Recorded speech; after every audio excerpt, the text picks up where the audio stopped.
You know, in every single device you own, from your phone to your speakers, there's this tiny, powerful partnership at play. And no, it's not about software.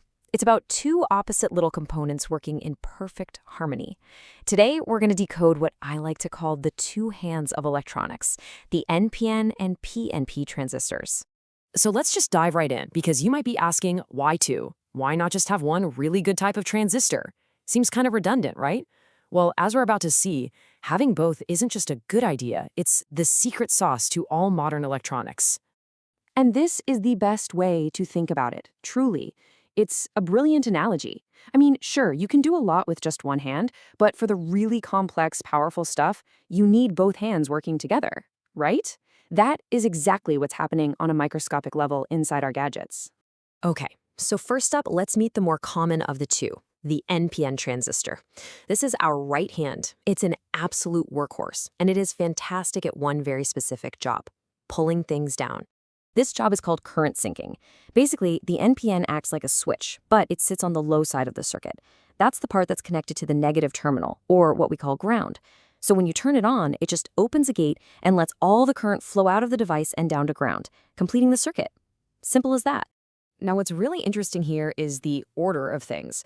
Take a look. The power flows from the source, goes through the load first, the LED or motor or whatever, and then it hits the NPN transistor. The NPN is just waiting at the very end of the line to open that final door to ground. And there's a really good reason these NPNs are everywhere, especially in digital stuff. They're turned on by a positive signal. That's the kind of simple go command that a microcontroller, like an Arduino, just loves to send out. It makes them fast, efficient, and the absolute go-to for countless jobs. But, and there's always a but, here's the catch. In that NPN setup, the device is always connected to the positive power source, even when it looks like it's off. It's just disconnected from ground. And in a lot of situations, having a live wire just sitting there, well, it's not just impractical, it can be downright dangerous. And for that problem, we need our other hand, the PNP transistor. If the NPN is a champ at pulling things down, the PNP is an expert at pushing things up. You see, the PNP does the exact opposite job. We call it a high-side switch. So instead of connecting the device to ground at the end, it actually controls the flow of power into the device right from the start. And this is where you can really see the difference.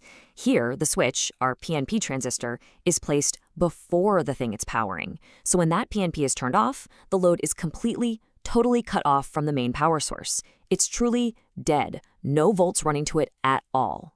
Think about a car. This high-side switching is absolutely mandatory in automotive design. Why? Because a car's entire metal frame is the ground connection. You just can't have components constantly juiced up from the battery's positive terminal.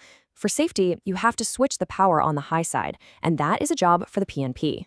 So here's the bottom line. They are perfect opposites, literally designed to be partners. The NPN sinks current on the low side and turns on with a positive high signal.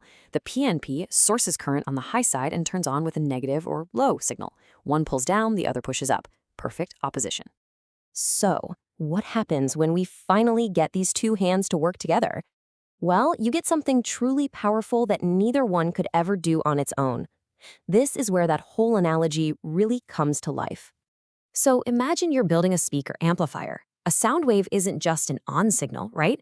It goes up and down. It has a positive half and a negative half. If you tried to amplify that with only an NPN transistor, it would only be able to handle the positive part. You would literally only hear half the music. The beautiful solution is what we call a push-pull amplifier. It's so elegant. As the audio signal goes positive, the NPN transistor turns on and pushes current into the speaker. Then, as the signal swings negative, the NPN shuts off and the PNP takes over, pulling current out of the speaker. Each one perfectly handles one half of the weight.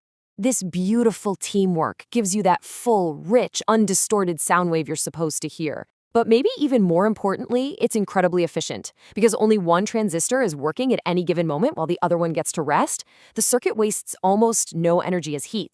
Okay, now let's scale this idea up. I mean, way, way up. Let's go from a single speaker amplifier to the billions, literally billions of tiny switches packed inside every modern computer chip. You see, early computer processors that were built with only one type of transistor had this fatal flaw. They were constantly leaking electricity, even when they weren't doing anything. This created a ton of heat and would drain a battery in just minutes. It just wasn't sustainable. The revolution that changed everything is CMOS. And what is it? Well, it's that exact same one-on, one-off principle we just saw in the amplifier, but for computer logic. You stack an N-type and a P-type transistor together. It's a physical guarantee that when one is on, the other is absolutely, positively off. And this is why this whole thing matters to you right now. This NPN-PNP partnership is in your pocket. With CMOS, electricity only flows for the split second it takes to switch from a 1 to a 0. That incredible power saving is the single biggest reason your phone battery lasts all day instead of, 5 minutes. It's all thanks to this perfect team. So in the end, it all comes down to this perfect, beautiful symmetry. Electricity itself has a polarity, a positive and a negative. So it just makes sense that to master it, to control it perfectly, we need two tools that mirror that very nature. One to handle the positive, and one to handle the negative. And that's a pretty powerful thought to leave you with, isn't it? Our entire modern world, all of our portable, efficient, powerful devices, it doesn't rest on one single brilliant invention. It rests on this simple, elegant, and absolutely essential teamwork of two opposite yet perfectly complementary components.